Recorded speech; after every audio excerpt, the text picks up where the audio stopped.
Andhra Pradesh CM Chandrababu Naidu విజయవాడలోని మాకినేని బసవపున్నయ్య స్టేడియంలో auto driver సేవలో పథకాన్ని ప్రారంభించారు. ఉప ముఖ్యమంత్రి పవన్ కళ్యాణ్, మంత్రి నారా లోకేష్, బీజేపీ రాష్ట్ర అధ్యక్షులు మాధవ్ తదితరులు ఈ కార్యక్రమంలో పాల్గొన్నారు. ఈ పథకం కింద రాష్ట్ర వ్యాప్తంగా సొంత ఆటో, క్యాబ్, మ్యాక్సీ క్యాబ్ డ్రైవర్లకు వార్షికంగా 15,000 రూపాయల ఆర్థిక సహాయం అందించబడుతుంది. మొత్తం 2,90,234 మంది అర్హుల్ని గుర్తించి 435.35 కోట్ల నిధులు వారి బ్యాంకు ఖాతాల్లో నేరుగా జమ చేయనున్నారు. దీంతో ఆటో డ్రైవర్ల ఆదాయాన్ని స్థిరీకరించడమే లక్ష్యంగా ఈ పథకాన్ని ప్రారంభించారు. అయితే రాష్ట్రంలో ఉచిత బస్సు పథకం అమలు చేయటం వలన ఆటోలకు పెద్దగా డిమాండ్ లేకపోవటం వలన ఆర్థికంగా ఇబ్బంది పడే అవకాశం ఉంది. ఇదే పరిస్థితి తెలంగాణ రాష్ట్రంలోనూ ఏర్పడింది. ఇది గమనించిన ఏపీ సీఎం ఆటో డ్రైవర్లకు ఇచ్చిన హామీ మేరకు ఈ ఆటో డ్రైవర్ సేవలో పథకాన్ని ప్రారంభించారు. ఇదిలా ఉంటే గతంలో కూడా ఏపీలో వాహనమిత్ర పథకం కింద ప్రతి డ్రైవర్కి 10,000 రూపాయలు అందించారు. కానీ ఈ కొత్త పథకం ద్వారా ఆర్థిక సహాయాన్ని పెంచడం ద్వారా ప్రభుత్వం ఆటో డ్రైవర్ల సంక్షేమానికి ప్రాధాన్యత ఇచ్చారు. అర్హత కలిగిన డ్రైవర్లు తమ ఆధార్ నెంబర్ ద్వారా అధికారిక వెబ్సైట్లో తమ పేరుని తనిఖీ చేసుకోవచ్చని అధికారులు తెలిపారు. ఇప్పటికే ఈ పథకానికి సంబంధించిన అన్ని ఏర్పాట్లు పూర్తవగా మరికొన్ని గంటల్లో నేరుగా ఆటో డ్రైవర్ల ఖాతాల్లో 15,000 రూపాయలు జమ కానున్నాయి.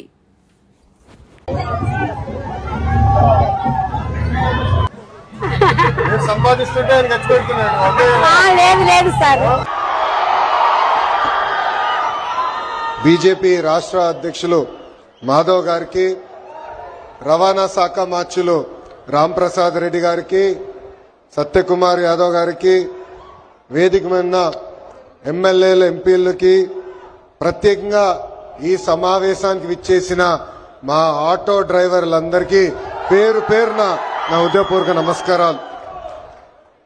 ఇంట్లో ఎన్ని ఇబ్బందులున్నా ఎవరైనా ఆటో ఎక్కితే నవ్వుతూ పలకరిస్తారు మా ఆటో డ్రైవర్లు. గ్రామ స్థాయి నుంచి దేశ రాజకీయాలంతా కూడా ఆటో డ్రైవర్లే ఆటోలో చర్చిస్తారు. పోయిన 5 సంవత్సరాలు చూసాం. మీ మౌత్ పబ్లిసిటీ దెబ్బకి వైనాట్ 175 కాస్త వైనాట్ 11 అయినాయి. విశ్వవిఖ్యాత నట సార్వభౌమ స్వర్గశ్రీ నందమూరి తారక రామారావు గారు కూడా డ్రైవర్ గా నటించిన సినిమా డ్రైవర్ రాముడు. మీ అందరి బాలయ్య నా ఒక్కడికే ముద్దల మావయ్య అయినా బాలయ్య బాబు గారు డ్రైవర్ గా నటించిన సినిమా లారీ డ్రైవర్. అంతేకాదు పవన్ అన్న కూడా నటించారు, డ్రైవర్ గా నటించారు. ఆ సినిమా పేరేంటి ఇంపడట్లా, అత్తారింటికి దారేది. ఆనాడు అన్న ఎన్టీఆర్ కాకి డ్రెస్ వేసుకుని రాష్ట్రం మొత్తం చైతన్య రథం పైన వెళ్తే ఢిల్లీ మొత్తం గడగడలాడించిన వ్యక్తి. చంద్రబాబు నాయుడు గారికి ఆటో డ్రైవర్ల సమస్యలు బాగా తెలుసు. కేబినెట్ మీటింగ్ లో ఏనాడు ఎప్పుడైతే మేము చర్చిస్తామో మా ఆటో డ్రైవర్లకి మేము అండగా నిలబడతామని పదే పదే చెప్తారు. అందుకే ఆటో డ్రైవర్ల సేవ పేరుతో ఈ రోజు ఈ పథకం మన ప్రజా ప్రభుత్వం రూపొందించింది. డ్రైవర్ సేవలో ఈ కూటమి ప్రభుత్వం ఉంది. ఆ పథకం కార్యక్రమానికి ప్రారంభించేందుకు ఇచ్చేసిన గౌరవ ముఖ్యమంత్రి వర్యులు, దార్శనికులు శ్రీ నారా చంద్రబాబు నాయుడు గారికి నా హృదయపూర్వక నమస్కారం. ఈ వేదిక పైన ఆసీనులైన గౌరవ మానవ వనరుల అభివృద్ధి, సమాచార సాంకేతిక, electronics and communications, real time governance శాఖల మంత్రివర్యులు సోదరులు శ్రీ నారా లోకేష్ గారికి,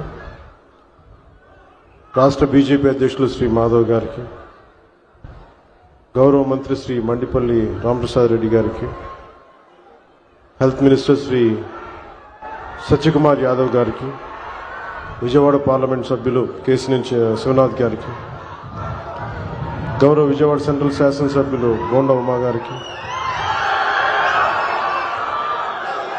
ఈ పథకాన్ని రాష్ట్ర ప్రభుత్వం ఉన్నతాధికారులు శ్రీ ఎంటి కృష్ణబాబు గారికి, శ్రీ మనీష్ కుమార్ సిన్హా గారికి, లక్ష్మీ షా గారికి, కలెక్టర్ వారందరికీ నా హృదయపూర్వక నమస్కారాలు. ఇతర ఉన్నతాధికారులకి అందరికీ కూడా హృదయపూర్వక నమస్కారాలు. ముఖ్యంగా ఇక్కడికి విచ్చేసిన మా ఆటో డ్రైవర్ సోదరులందరికీ, వారి కుటుంబాలకి, మీడియా మిత్రులకి పేరు పేరున హృదయపూర్వక నమస్కారం.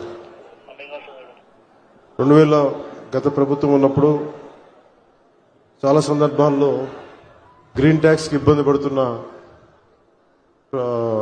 మా దగ్గర ప్రస్తావించారు. దానిని సంవత్సరంన్నర లోపే ఆ సమస్యను అడ్రస్ చేయడం జరిగింది. అలాగే గత ప్రభుత్వం మనకి మనీ ఇచ్చిన కానీ రోడ్లు పూడ్చలేకపోవటం, మరింత రిపేర్లు రావటం, ఇవన్నీ చాలా సందర్భాల్లో మాట్లాడాను. ముఖ్యంగా స్త్రీ శక్తి ఈ ఉచిత బస్ ప్రయాణం ఈ పథకం కింద ఇది ఇచ్చినప్పుడు మొట్టమొదటిసారి కేబినెట్లో ప్రవేశపెట్టినప్పుడు ముందుగా ఆలోచించింది మీ ఆటో డ్రైవర్ మీ వృత్తి మీ గురించి ఆలోచించాం. ఫస్ట్ ఏదన్నా ఉచిత బస్సు ప్రయాణం ఇస్తే ఆటోలకు ఇబ్బంది అవుద్ది, వారి ఉపాధికి ఇబ్బంది అవుద్ది, అందరూ బస్సులో వెళ్ళిపోతే మా పరిస్థితి ఏంటని ఖచ్చితంగా అంటారనేది ఆ రోజు కేబినెట్లో ప్రస్తావిస్తే గౌరవ ముఖ్యమంత్రి గారు ఒకటే ఇచ్చారు, ఎట్టి పరిస్థితుల్లో కూడా వారిని నిర్లక్ష్యం చేయం, వారికి ఏ సమస్యలు ఉన్నా సరే వారిని ఎలా కాంపెన్సేట్ చేస్తాం దాని మీద కొంచెం సమయం కావాలని మనస్ఫూర్తిగా ఆయన ఆ రోజు చెప్తే మేమందరం బలంగా నమ్మాం.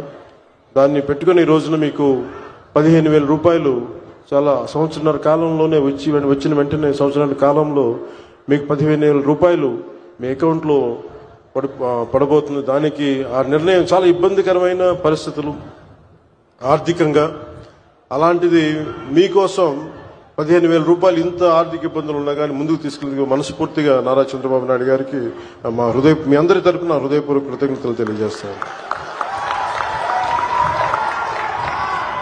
సమర్థవంతమైన నాయకత్వం, ప్రణాళికాబద్ధమైన పాలన ఉంటే ఏ రాష్ట్రమైనా సుభిక్షంగా ఉంటుంది. గడిచిన 15 నెలల కాలంలో గౌరవ ముఖ్యమంత్రి శ్రీ నారా చంద్రబాబు నాయుడు గారి నాయకత్వంలోని కూటమి ప్రభుత్వం ఈ విషయాన్ని పదే పదే నిరూపించింది. ఆ క్రమంలో ఇందాక మీకు చెప్పినట్టుగా ఆడపడుచులకు ఇచ్చిన మాటలు నిలబెట్టుకునే పరిస్థితుల్లో మీకు ఆటోలు, క్యాబ్లు నడుపుకుంటూ జీవనం సాగించే వారిపైన ప్రభావం చూపించింది. అందుకనే ఈ రోజున 15,000 రూపాయలు మీకు ఇచ్చి మీకు చిన్నపాటి వెన్నుదన్నుగా ఉన్నామని తెలియజేసుకుంది కూటమి ప్రభుత్వం. మెగా చెక్ ను అందజేస్తున్నారు. దీనివల్ల 2,90,669 మంది లబ్ధిదారులకు ఏటా 15,000 రూపాయలు అందజేయడం జరుగుతోంది. ఆటో డ్రైవర్ల సేవలో మెగా చెక్ ను లబ్ధిదారులకు అందజేస్తున్నారు రాష్ట్ర ముఖ్యమంత్రి వర్యులు శ్రీ నారా చంద్రబాబు నాయుడు గారు.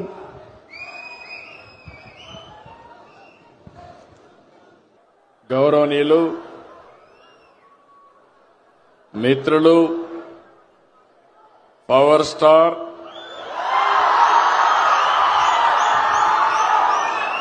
గౌరవ డిప్యూటీ సీఎం పవన్ కళ్యాణ్ గారు,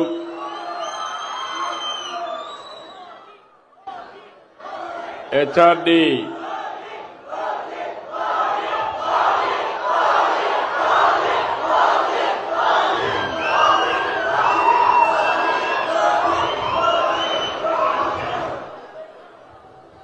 గౌరవ సహచర మంత్రివర్గ సభ్యులు, హ్యూమన్ రిసోర్స్ డెవలప్మెంట్ శాఖ మంత్రి, యువకుడు, ఉత్సాహవంతుడు శ్రీ లోకేష్ గారు, రాష్ట్ర బీజేపీ అధ్యక్షులు గౌరవనీయులు పిఎన్వి మాధవ్ గారు, సహచర మంత్రివర్గ సభ్యులు రామ్ ప్రసాద్ రెడ్డి గారు, సత్యకుమార్ యాదవ్ గారు, స్థానిక శాసనసభ్యులు బోండా ఉమా గారు,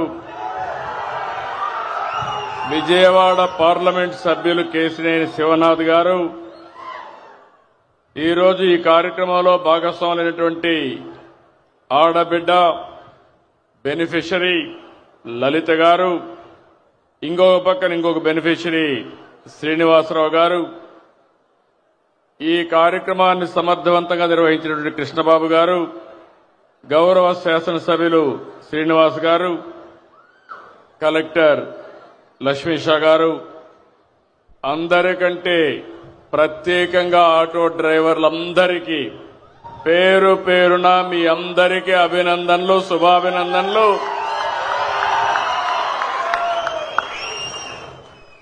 ఓజీ సినిమా చూశారు.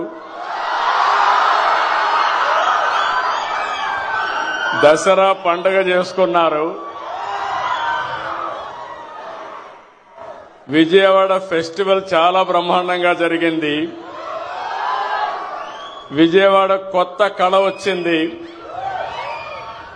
ఈరోజు మనం అందరం కూడా ఆటో డ్రైవర్ల పండగ రోజులో ఈరోజు ఉన్నాం.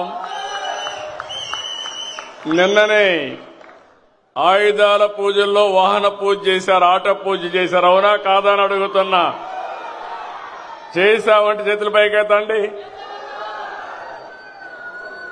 ఇప్పుడు మీ అందరూ ఒకసారి సెల్ ఫోన్లు చూసుకోండి. ఆటో డ్రైవర్లు డబ్బులు వచ్చిందా లేదా? ఇది నిజమైన పండుగ. గట్టిగా చప్పట్లు కూడా చెప్పండి. ఒక్క నిమిషంలో మీ అకౌంట్లో డబ్బులు వచ్చింది.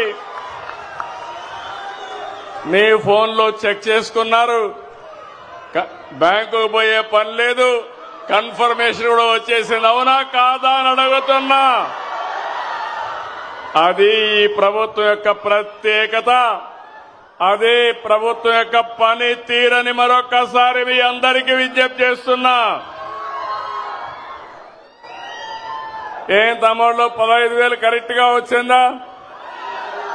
లంచాలు లేవు కదా, ₹1 ఖర్చు లేదు కదా, తిరిగే పని లేదు కదా. అదే టెక్నాలజీ. నేను ఆ రోజు ఊహించింది. ఈ రోజు మా ఆటో అన్నలు కూడా నేరుగా ఏ పని కావాలన్నా సెల్ ఫోన్ ద్వారానే చేసుకుంటున్నారు. అన్ని కూడా పేమెంట్లన్నీ సెల్ ఫోన్ ద్వారానే పే చేస్తున్నారు. ఇది ఒక వినూత్నమైన అనుభవం. ఏం తమ్ముళ్ళు ఇలాంటి పండగ? I'm very happy. మీ ఫోన్లో వచ్చేసింది. గుడ్. ఇప్పుడంతా కూడా ఆఫీస్ చుట్టూరు తిరిగే పని లేదు. ఆటోమేటిక్ గా చెప్పిన రోజున చెప్పినట్లు పనిచేసే ప్రభుత్వం ఈ ఎన్డీఏ ప్రభుత్వాన్ని మరొక్కసారి విజ్ఞప్తి చేస్తున్నాను. ఇప్పుడే మిత్రులు చెప్పారు, చాలా విషయాలు మాట్లాడారు. ఆటో డ్రైవర్లకు ఎన్నో కష్టాలున్నాయి. నేను కూడా అపోజిషన్ లో ఉన్నప్పుడు అన్ని విషయాలు చెప్పాను. రోడ్లన్నీ అధ్వానంగా తయారైనాయి. సగం డబ్బులు ఖర్చులు రిపేర్లకే పోయినాయి. మీ బాడీ అంతా హూనం అయిపోయింది. ఇంకో పక్క ఛార్జెస్ కూడా విపరీతంగా, ఆటోలో డీజిల్ కూడా పెరిగిపోయి అవస్థలు పడ్డారు. అవన్నీ దృష్టిలో పెట్టుకుని నేను, మిత్రులు పవన్ కళ్యాణ్ గారు, బీజేపీ ఒక పిలుపిచ్చాం. ఆ పిలిపి ఎన్డీఏని గెలిపించమని. ఈ రోజు మీరు చూస్తే నేను ఎన్నో ఎన్నికలు చూశాను కానీ 2024 ఎన్నిక నా చరిత్రలో ఎప్పుడూ చూడని ఎన్నిక. 94% స్ట్రైక్ రేటు. రేపు రాబోయే రోజుల్లో మేము చేసే కార్యక్రమాల వల్ల దీనికంటే పెరగాలనా లేదా అని మిమ్మల్ని అడుగుతున్నా.